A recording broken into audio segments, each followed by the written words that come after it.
Hello everyone. Uh, I'm just sharing my screen. Please give me a minute here.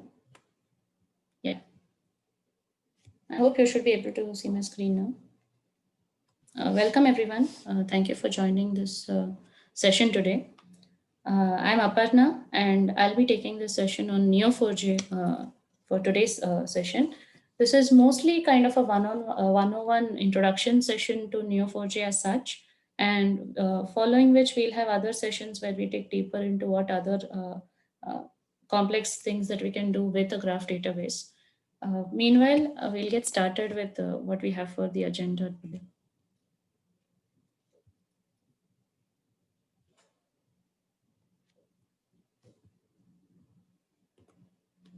Okay, so the first thing that we have is going to be basic introduction to a data graph database itself. And after introducing databases, we'll move on to what exactly is Neo4j and the Cypher query language. And just a little more on those details. We'll see a rough use case of a graph database, and then we'll switch on to a demo to see very basically how to play around with a graph database such as Neo4j. Coming to the introduction to graph database itself. So for those who don't have a background into that, the first thing is a graph database stores information in a node and edge format instead of a traditional relational database where everything is a row and a column. We have data stored in nodes and edges. So as you can see in the diagram here, you have a node entity. Basically, the entity in a RDBMS will translate into a node in a graph database. Similarly, the relationship that the data holds, two different sets of data holds, is recorded into the edge between those two nodes, and we are calling it a relationship. Here, the essence is the data is stored in a linked format directly. That is the major difference it has from a traditional RDBMS. And in which case, this relationship storing capacity is what boosts the power of a graph database multifold in cases where patterns are most important to be captured instead of the data itself. Now, because the relationship is stored directly, it's perpetually stored into the database directly, the querying ability is also fast for such databases. If you had to query relationships in a relational database, you will have to make use of joins, which adds on to the overhead of the calculation, the query capacity itself, especially in larger queries, which we have in more real-time projects and data. In the case of graph databases, the relationships being stored actively helps in querying response being faster, which also assists ultimately in the heavily connected network kind of data, wherein patterns have to be analyzed, and in which case the overhead of joins is completely negated. I'll just show an example here. In this slide, you see that on the left side, there is the data model, and on the right side, there is a query that we use. If the question is, for example, list all the employees in an IT department. Now, the data model, if you go back to on the left here, allow me to use a pointer. Yes. So here, if you see the data model, it is about an organization which has certain departments, certain projects, and employees allotted to these projects. And in the traditional ER model, you have connecting tables which act as a source of the primary key foreign key connection. And this is what we use in our joins, respectively, in the SQL query. So my respective SQL query would look something like this, where I select, if I have to list all the IDs of the people in a particular department, I have to join three different tables. So it will be the person table, the department members table, and the department table itself to fetch uh, the name of the department itself, because that is the requirement. We don't have the ID of the department, we have the name. So we have an additional table to query. Now, in a corresponding graph setup, the entire model converts to something like this, wherein the relations, the additional tables that are holding the relations are negated and they directly become a relation between the entities themselves. So, for example, in this case, the bottom left, you see the organization has a department and then department has an employee, and projects are assigned to an employee and belongs to a particular department. Also, within the department, there is a self-referring connection wherein it contains the lead for that department, the head of department of sorts. Likewise, the equivalent cipher query for this would become something like this. We'll come into the details of the structure of the query itself, but you see that it is just matching a pattern, filtering out for the department name, and returning whatever specifically you need.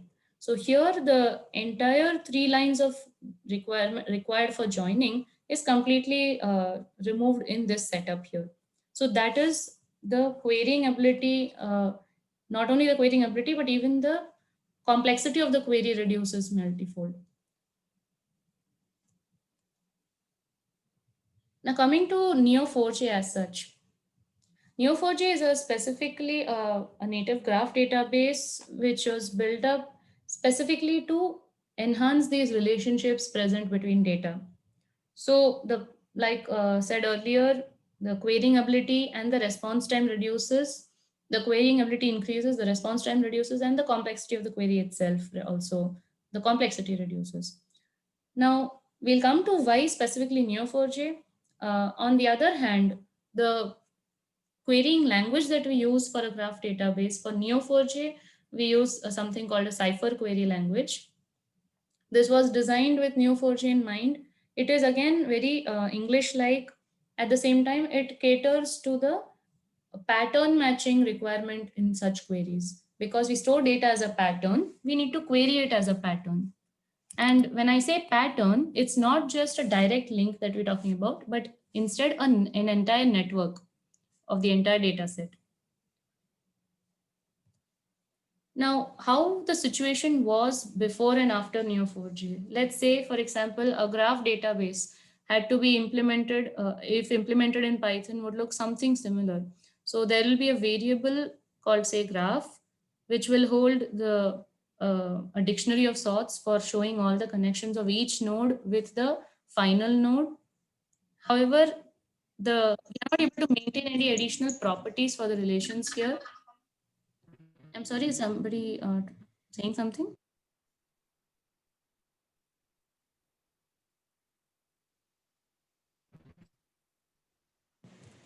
Okay, I'll proceed. Yeah, please feel free to stop me at any point if you don't follow. Okay. So the relation in this setup, in a Pythonic setup, a graph translated would look something like this. And a function which will fetch, which will implement any algorithm. There are multiple algorithms, we'll not go into that detail, but any of the algorithms to find out the best path between two nodes would look something like this. So it will be probably inside a function called find all paths. So in this case, if I say I'm finding all the paths between node A and D, I'm giving the input as the graph variable, giving the input, the start node and the end node. The function returns to me something like this. So there are 3 different paths available from point A to D. Now this, although it gives me the result, the it does not show me any visual presentation of how the path would look like. Now, just by looking at the naked eye, I would not be able to tell how many solutions are having up to 3 hops, how many solutions are having are not having the C node involved in it. So things are the restrictions like that are difficult to impose in such a setup and also not very intuitive to understand.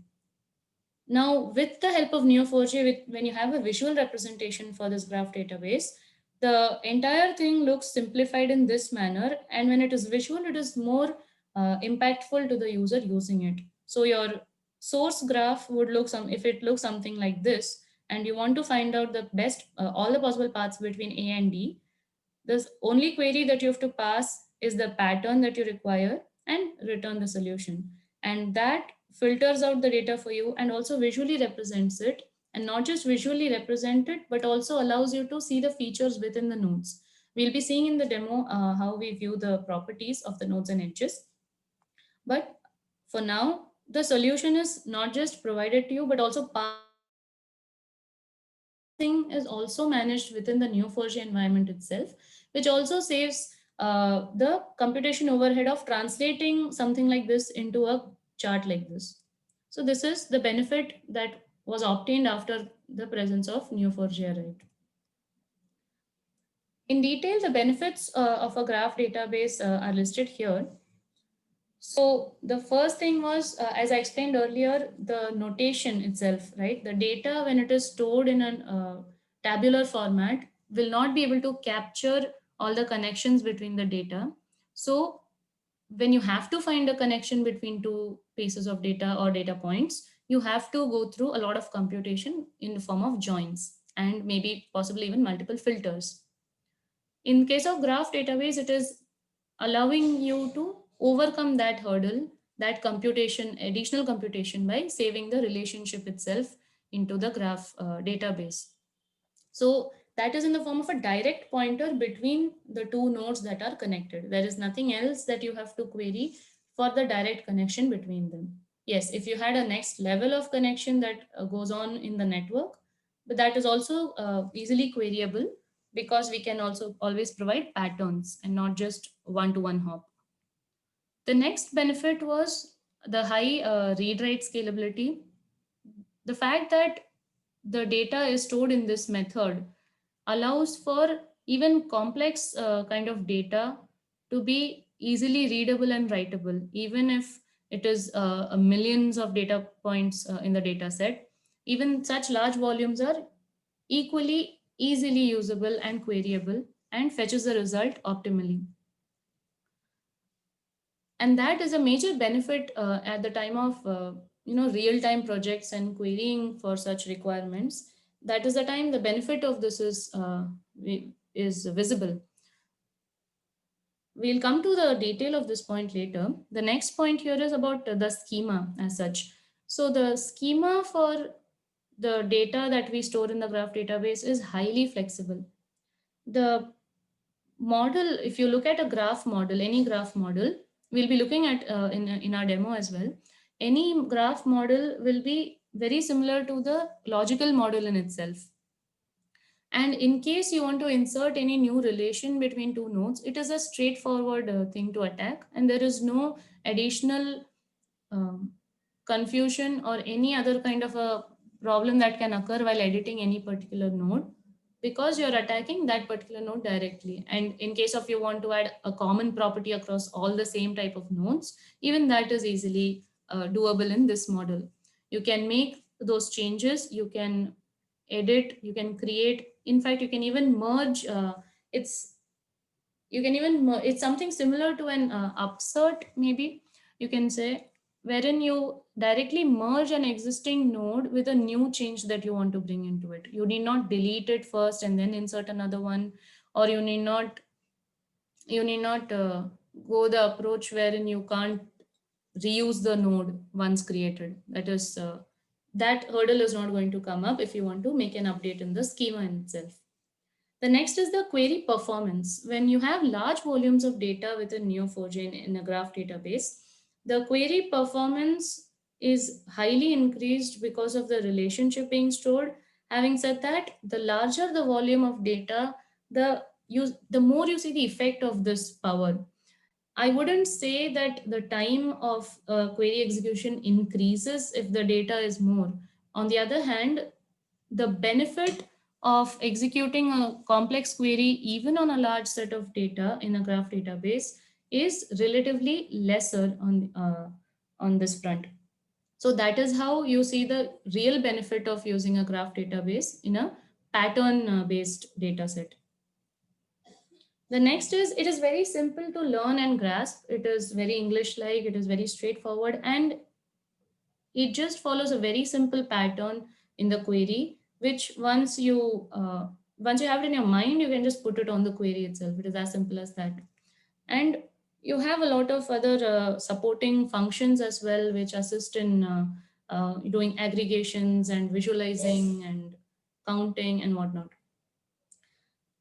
Lastly, Neo4j is it has an open source edition as well. It also has a commercial version, and it is the most dominant community on the entire internet if you look at for any graph database, and it is the most powerful one being used by multiple big companies like Google and even Amazon for that matter.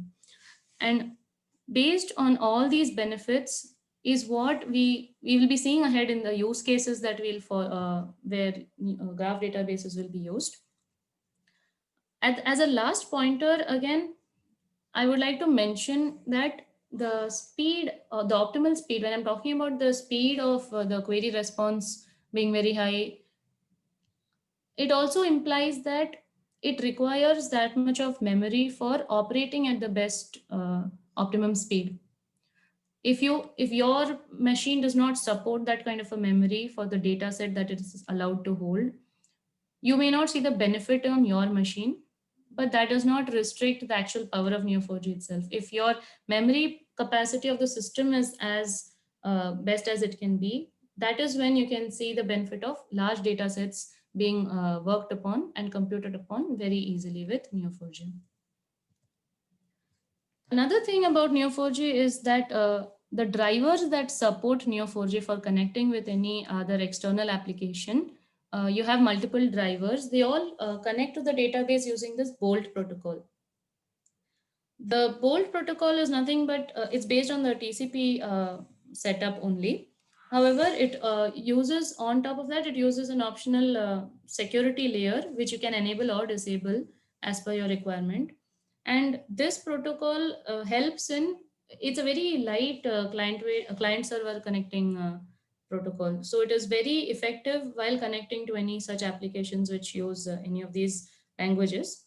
And it is also open source, and it was originally developed by Neo4j itself. So we have versions built on top of it, but the origin was from Neo4j itself. So the integrity of the integration itself, I would say, the integration itself is very flexible because of this this in-home protocol that was created for the best use for connecting to Neo4j. Coming to the various use cases that Neo4j can be used for, there are tremendous applications for a graph analysis concept itself. I've just listed some of them here. If you go to the website of Neo4j, you'll see much more in detail of how it is actually applied.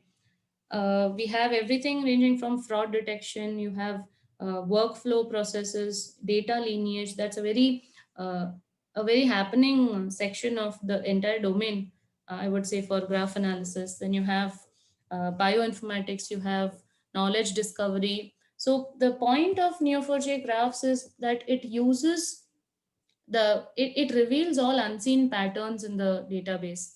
So because of that, it gives you a lot of insight that you had no idea about, and that helps in this. And it's also easy to track the relationship in such patterns, because of which everything that follows a process, a certain relation, where it is relation specific, it is very useful to use a graph database in such cases, and especially Neo4j because of all the support that it provides additionally. We'll be just looking at a simple use case. I'll not go into detail of the use case, but we'll just delve a little bit into how fraud detection applies graph database for analysis. We'll come to the individual demo later on. For the fraud detection, it's a very upcoming use case. It is replacing all traditional database utilizations, and it supports in more real-time responses to save more dollars for the company. And it is more efficient because it reveals patterns which you wouldn't even think of, and it is not even it may not have been even straightforward to capture within the RDBMS itself. Now, if you see the latest trends in fraud rings that go about, they are always organized in groups. They have all kinds of stolen identities. They would even create synthetic identities. And sometimes, even without the knowledge of the user, they even hijack devices and capture whatever data, sensitive data that they wish to misuse. In cases like this, the fraud detection becomes more complex than we might think, because they are not organized in a certain fashion. They have different patterns, they go across multiple channels, and they are becoming more and more complex the more and more they are being captured by law. So the idea of using a graph database in fraud detection is to identify a pattern. It's only about pattern analysis because there is no other way you can actually trace back to an individual transaction. And the transaction these days, fraudulent transactions also go to a higher scale of numbers. Whenever they are, it's difficult to track them, trace them back to a particular point in time with surety. So the idea is to detect such rings as close as possible and respond to it as quickly as you can. And it's all about pattern analysis in going forward. So if you see here in the bottom, the fraud detection has gone through a stage wherein initially in the traditional methods you had more endpoint centric capturing of data, wherein they just analyze, they'll have endpoints like mobile devices or any laptop or computers that might have been hacked, and they try to grasp every piece of sensitive information that they may find in these endpoint systems. Another type is a navigation centric one where you analyze the behavior or how the user navigates in a certain application or does a certain transaction or how the pattern goes about. So that is one. The next is to find out account centric information. It's more about taking an account and figuring more out about it. So these were more disparate kinds of frauds which were earlier being used. However, this will always be done in the future as well. It has this is the basis of probably the homework for any fraudster probably. But what the augmented methods these days include cross-channel. Across channel, it's more of integrating all these methods of fraud that you can individually do otherwise. So it is a cross, it varies from taking information from one method and using it in another and in a combined approach. And then you have entity linking wherein it figures out via relations and misuses the endpoint finally. So again, as you see, the methods that the fraud rings take place in is becoming more and more complex to identify. So more and more complex to stop. So the best way to identify all these would be to detect patterns, right? So how would you go about? In a simple scenario, this fraud takes place. Here I'll be explaining how a fraud potentially takes place and how we use a graph to capture that before it does any more harm. So the first phase is when, say for example, there is a card holder who makes certain transactions generally with a certain merchant, and then there's a fraudster who acquires this credit card by either any kind of skimming scheme or any sort of data breach. He acquires the details of this card, and initially what he does is he makes small transactions of minimal amounts just to test that the card is in fact working and it is usable. And after he sees that these few transactions are successful, he then makes this jump for the big deal. And finally, he makes that one big transaction with the same merchant, or however he plans to misuse the same. So this is the first phase. Now, how does Neo4j come in to stop this? Now, if you see that in this particular phase two image, you see that there are four different customers and they have certain different transactions of different amounts with different merchants. Now, say for example, they all have been to a certain gas station at some point of time, and then is when the uh, gray area starts. So, say for example, if John comes and complains about a fraudulent transaction of a big amount from his account, that is when the uh, link tracing begins. So the small amount transactions which were made earlier will not be easily captured. But when you trace back a couple of transactions, meanwhile also probably they get a message from say Sheila, who also has a fraudulent transaction noticed in her account.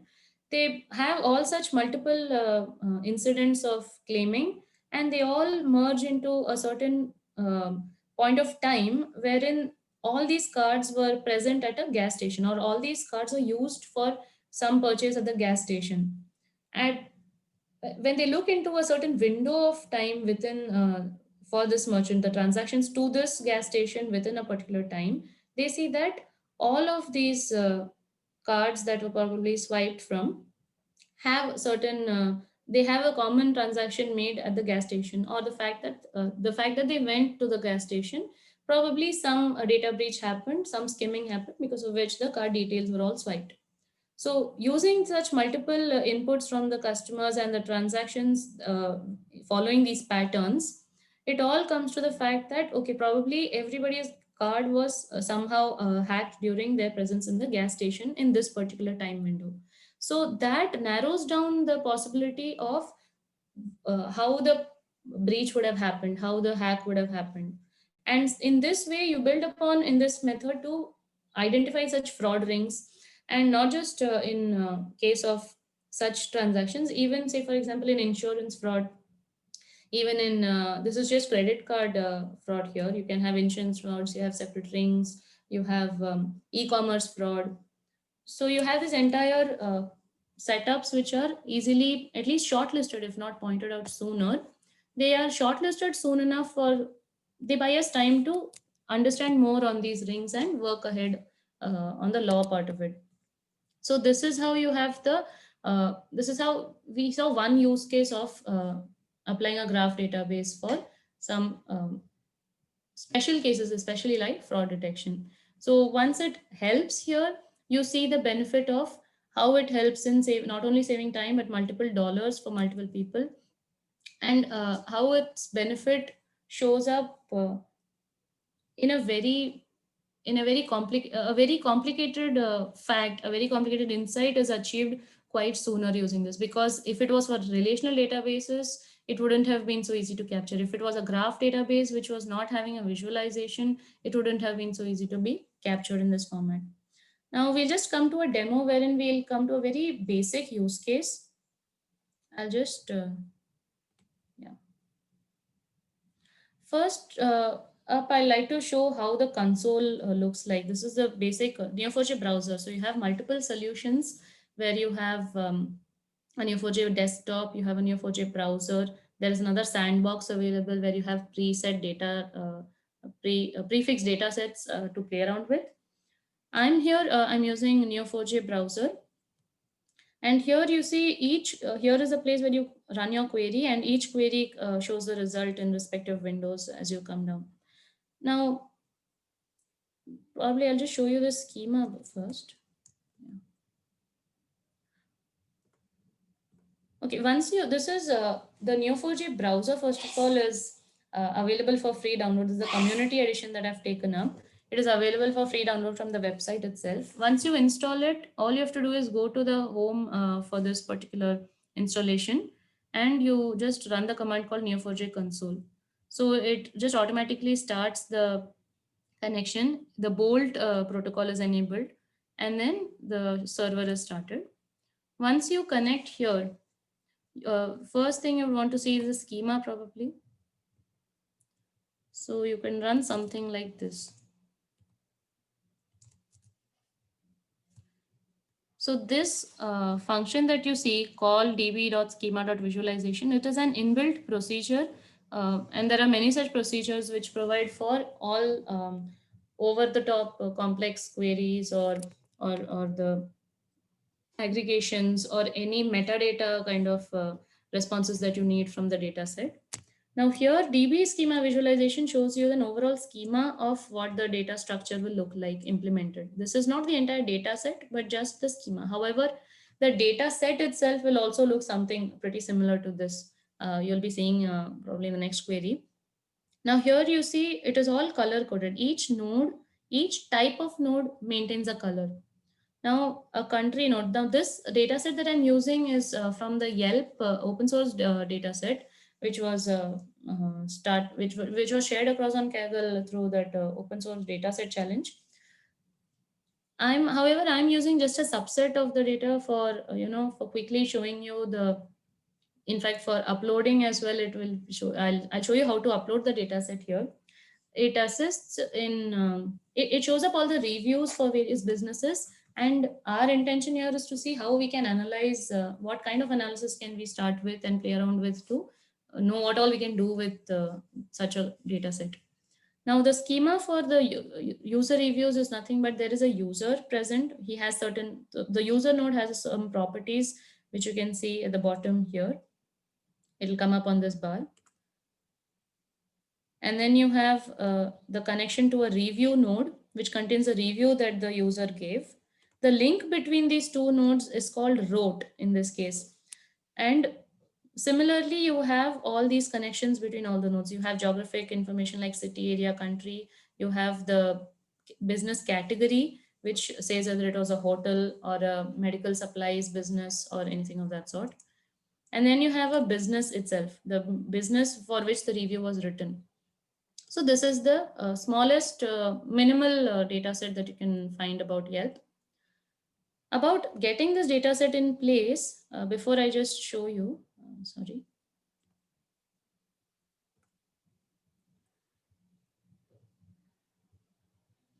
Yeah, for that, the data set as such contains of 5 to 6 files, JSON files, which can be obtained from any website. Actually, if you just Google for it, you'll find the links to the data sets. The structure is that there is a business JSON with this particular JSON format. You have an ID, you have a name for the business, you have an address, geographic details, and so on. You have multiple other attributes. However, everything is not implemented in the data set that is available for download. It may or may not be present depending on where you download it from. Then you have a reviews file, and then you have a user file. So all these files I have it in, I have downloaded in one place here. So the syntax in which these files are present is they are present in a JSON when the data set is given for download. You have to convert it into a CSV. There are packages available for that. Once you convert it into a CSV, you see that, for example, if you take review, let's say this one, review contains the uh, data itself. It does not contain headers. So you have a review ID, the review content, the rating, and the timestamp. Now these reviews, the header for these reviews comes from another file. So this file mentions the exact headers for the content. So you have an ID column, and then you have a text column, a stars column, which would be a float value, and a date column. Likewise, you have for every object in the model, and all the data connections are mentioned separately. All the relationships, that is, are mentioned in another file. Say, for example, I have another similar business entity for all the business, each of the business nodes. I have a file separately, and the connection between the reviews for the business is stored in review reviews business. Let's say this one. So here, if you see, this contains simply one column for the review IDs and one column for the business IDs. So this is how the data itself would look like. And I'll just use the header for better understanding. The header for the relation is also given in the same way. So there is a start ID and an end ID. So this is how the data is placed in the files. And for importing this into Neo4j, the first thing would be you want to run a particular piece of code. So you have a command within Neo4j. So you'll come, typically you'll come to the Neo4j home directory, the bin folder, and over there you actually want to run the Neo4j admin command. But there are certain additional values that you pass with these file names. You should be able to see my screen. The command starts with Neo4j admin command followed by import and the other sub properties that we need, the parameters that we pass. So you are informing the mode being a CSV1, you are giving a name to the database, and for each of the nodes, say for example this one, what I've highlighted, each of the node, now this is the node, each of the circle nodes that we see in the database would be created in this format. Every business node would be created using this particular header file followed by this particular data file. Likewise for the category, for the user, for the review, and so on.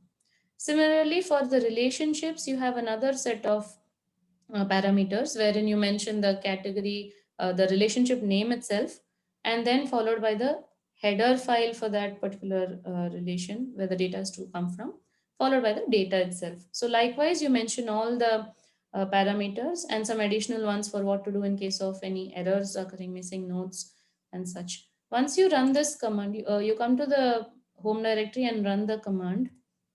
When you run this, I'll not import this again, but it will look something like this. So once you run the command here, you have all the importing statements coming in, saying that what has been imported, how much memory is available or used, and how many nodes are created, and so on. So once you're done with this, the next thing you want to do is start your server. Once you give the from the same location, once you give the command called neo4j console, the browser, you go to the browser and go to localhost and slash browser. So this is how you come into the console at all. And now for the data itself, right? So I've just listed down a few commands over here to show you quickly. This is a very basic select all sort of a command. Because I have a small data set, I'm going to go ahead and run this, which is essentially a select star equivalent. It's called match and return in. So here the match is the equivalent of select query. N is specifically which node or relationship, basically what attribute are you going to select. And return is actually what shows up as the response. Now I may select a certain node here and return only a particular attribute within that node. I'll come to the details of how we do that. Now, right now, N stands for a variable reference, which would indicate any node, and it is not restricting to the node type. I'll just expand this to show you how the entire data set would look like roughly. The display would right now show only up to 300 nodes. That is as per the setting for this setup, for this installation. You can always change it at any time. So this is how the data set would look like roughly. So you can play around to even move it around and check out each of these. You can probably zoom in. Here you have a legend on top which shows the color of each of the nodes and how many nodes are present in this response. Here in the bottom you see is the number of, it's about the relationship metadata. And by relationship, I mean the arrows connecting each of these nodes. Now, if I just zoom in, say for example, over here, say Phoenix. Phoenix is a certain city in the US. So you see that there are multiple purple nodes pointing to Phoenix. Now, purple nodes stand for businesses. So this would indicate this particular line, this business ID number 44, this connection to Phoenix would mean that this particular business with all these parameters that you see below has a connection to the city Phoenix, and the connection is called in city. That is, we mean to say that this business is present in the city called Phoenix. Likewise, you have all the relationships. And as per our schema, we see that a user writes a review for a business residing in a city. And another connection coming out from, say, this business is that it belongs to a certain category. Now, this particular business would belong to a shopping category, and then you have a hotels category, an oil and gas station, things like that. So you can connect back to the credit card fraud that we saw the example a couple of minutes back. So something like this, you can just equate a similar situation, a similar data set to see how it would easily bring out the patterns which we are not able to see in a traditional database. Now, this is just playing around how the select all looks like, how the nodes look like. Another thing is that if I had to select a particular user, say for example, maybe I'll come to that. Okay, let's take this one. So this query that you see, it says match n colon business, return the count of n. This is nothing but it is going to match all the patterns which have a node called business and return the count of this particular node. So n is a variable reference here. So basically all business nodes, the count of all business nodes will be showed up here. So here you see there are 53 businesses in this data set. By businesses, I mean literally the count of each hotel or oil and gas station or any kind of business that is being reviewed upon. Now, if you come back to the previous response, one second. Yeah. If you come back to this response, you see the visual representation over here. At the same time, you can also see a JSONic representation over here, right? So this is how the JSON response which comes back to say a Python application would look like. And a JSON response coming directly to a Python application, I'm sure developers would understand that it's a very big plus that you don't have to translate any result set like an SQL connection. You can directly traverse through the JSON and use it as per your requirement. So you also have other statistics showing up here about the response time and the number of records retrieved. You also have a textual version here, which can also again be used for searching and finding in text. And you have a code version, which is nothing but the again essentially the a beautified version of any response that goes in any API response. And then you have all the in the summary tab within the code section, you have all the statistics here. Coming back to the graph, yeah. So if you want to visually look at a response, you look at this tab. If you want to see how the response comes to your application, you can look at the table section here. Having said that, when I return a graph, a count of the graph, I would not see any tab, visual representation of nodes and edges because it's just a count, a number that is going to be returned. Now coming to the next example. Now this query is matching a user and returning all the distinct names of all the users present. If I run this is the list. Now if you see, the way I ran this query was I didn't return you, but a specific property of you. Now user node contains a property called name.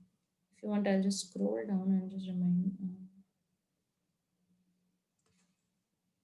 You have a user here, say Jenny. She has a property called as name and ID.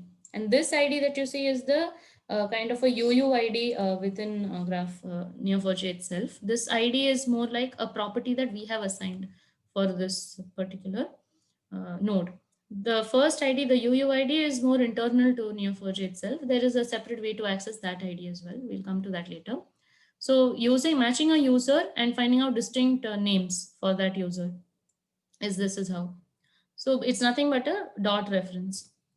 There's another way you can do this is by say match user, and within curly brackets you can directly mention the property name. So if I said like something like this, username Jenny and return n. Oh, I'm sorry, it should be you. That's the variable I used. Yeah. So this particular node alone is returned. Now, if I wanted to explore more, okay, this is Jenny. Now let me click on expand relationships to see what all is she connected to. Now I see that she has written a review on this particular timestamp and she has given a 5-star rating. To whom did she give this rating? Okay, this was say some, okay, it's a business called named Marriott and in the city of Phoenix in Arizona, this is the address. Which category would this business belong to? Okay, so this is going to belong to a shopping category. And the city is again Phoenix. Okay, maybe I don't know, does Phoenix reside in US or Canada? Okay, it comes to, probably I skipped a jump here. It resides in the area Arizona, and Arizona would be present in the US. So this is how I would be moving on, level by level to see the patterns. And when I expanded Phoenix, you had n number of other businesses showing up. So this is all the other nodes which connect to this particular one. So I did not expect that I will have so many nodes popping up connected to Phoenix. So this is one unseen pattern that got revealed, I would say, at this stage. So this is how you slowly, gradually build upon and look into the patterns that you're not able to see otherwise. Now, if I wanted to see what does this query do? So this is kind of matching not just a node, but an entire relation in itself. You have, it says match n with something called rote and with a m. Now this means every alphabet that's written within the normal parenthesis is a node, and whatever comes inside a box bracket is represented by the relation. So rote is expected to be the relation between any two given nodes. Again, the hyphen indicates that it is a relationship, maybe I could even possibly add a angular bracket here to show that the direction of the relation is towards the node. It is outwardly from the relation. Say, for example, if I had to write this Phoenix in area Arizona, the arrowhead points to Arizona. So if I wrote in area over here, then that would represent this relation correctly. Now let's say I remove it. This means that the arrowhead connection could be towards any direction, whether it could be m from n to from m to n or from n to m, basically both the ways. And finally, I'm returning the count of w. Now w is the alias we gave for this relation. Now what we are going to do is basically this query will count all the number of relations which have the value of rote. When I run this, okay, I see 200 relations here. That means I have 200 relationships, rote relationships. Now, the next thing I would like to show you here is, say for example, I have to create a node. We saw about selecting and matching. This is about creating here. This is again pretty straightforward where you have a create, it says create user with a JSON like structure, like a property. The property name should have the value Harry and so on. Return you. So this is one statement. This is another statement.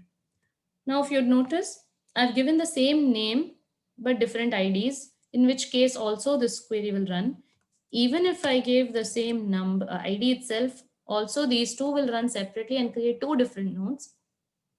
That is because of the UUID, which I mentioned earlier. Now, say for example, I run this query. I'm sorry. Probably run it twice for you, or run it like this. Okay.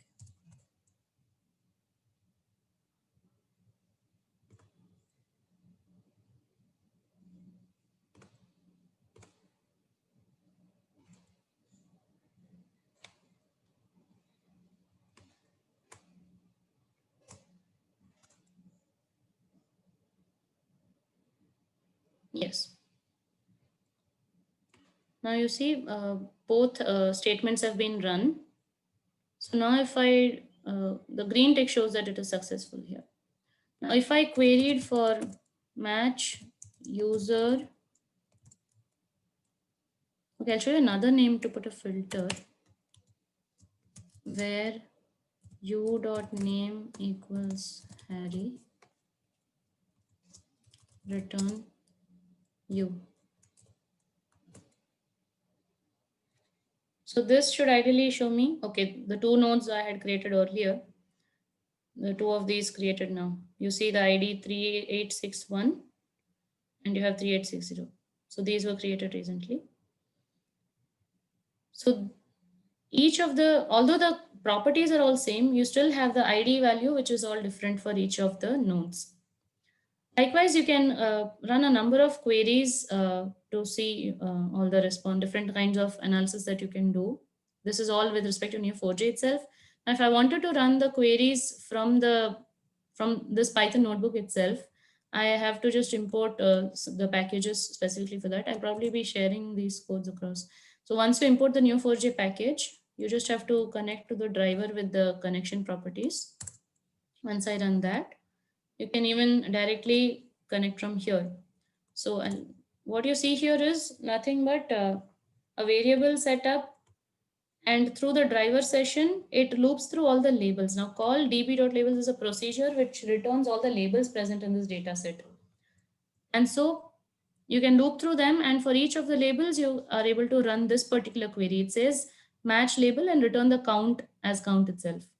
And that response is what you see here printed as the labels themselves and the count of each. Likewise, you can on top of this. So once the data enters into Python, the rest is all your ball game, right? So you can do any kind of analysis that you want on top of this. And then say, for example, I plot a graph here with the same values from this data frame. I just plot a graph. I see that, okay, this is the distribution of labels. I can do the same for a relationship. And to actually run queries. Now say for example, I have a list of hotels and I want to see which is the best hotel or with the most number of ratings or at least the highest ratings or any such requirement, right? So in this case, let's see, we'll take the top 10, we'll just take the 10 most reviewed hotels and see their rating distribution. So for that, the query is mentioned in here. Maybe I'll leave it for you to go through the query to figure out what it means. I'll just show you how it is running. So through the driver session, you are running this particular query over here in session.run, and finally calculating the mean and average for the histogram, and finally plotting it in histogram.plot. So what you see here is, say for example, under all the hotels you have Marriott with say 6 reviews and the average review is 3.5 rating, and this is the distribution for that. And then you have all the other hotels with the respective values. So because this is again a small data set, it's not very impressive numbers here, but as such the concept is this is how you achieve it. So once the data enters into Python in this format, whatever analysis that you want to do on top of that is all up to you. Meanwhile, directly from Neo4j, there is a lot of other complex things that you can do about. Probably that is best discussed in another session. And this is how you can harness the power of Neo4j to bring about patterns and to understand relationships. Probably I'll just run one more query here to show you something more topic specific. So this query is fetching for all category nodes which come under hotels, and it is returning the count of all businesses which have a review. So you see there are 27 businesses with 27 reviews. That means each business has one particular review in this data set. Each business that belongs to hotels alone. I think I'd probably stop here for questions, anything. That's all majorly from my side for the session today. Do we have any questions?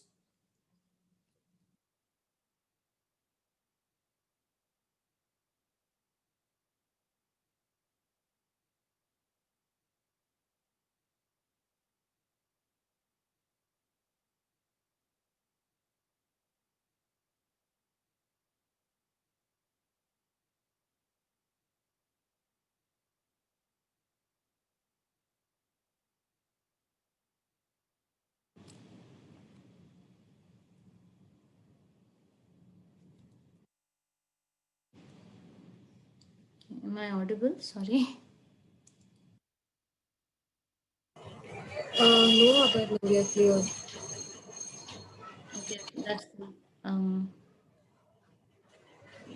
Probably we still have 10 more minutes. Does anybody have anything to discuss or, know more about specifically?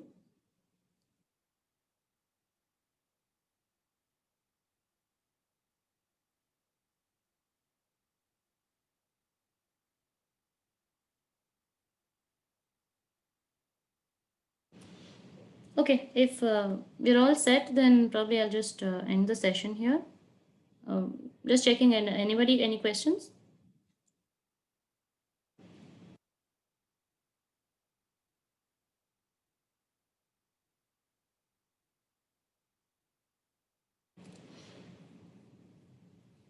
Okay, guys, thank you for joining again, and do let me know your feedback on how the session was.